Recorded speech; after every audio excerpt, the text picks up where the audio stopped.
Mi hermana desapareció hace 3 años. Tenía 12, y simplemente se esfumó una noche. Mis papás la dieron por muerta. Pero yo nunca dejé de buscarla.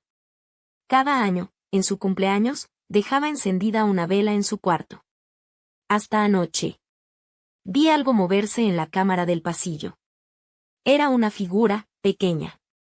Fui a revisar.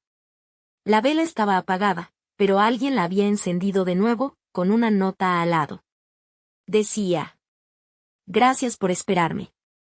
Pero ya no estoy sola. Y al fondo del pasillo, escuché 2 risas. Una era la de mi hermana, y la otra, no era humana. Lo que pasó después, fue peor. Si quieres la parte 2, dime en los comentarios. Ella volvió, ojo.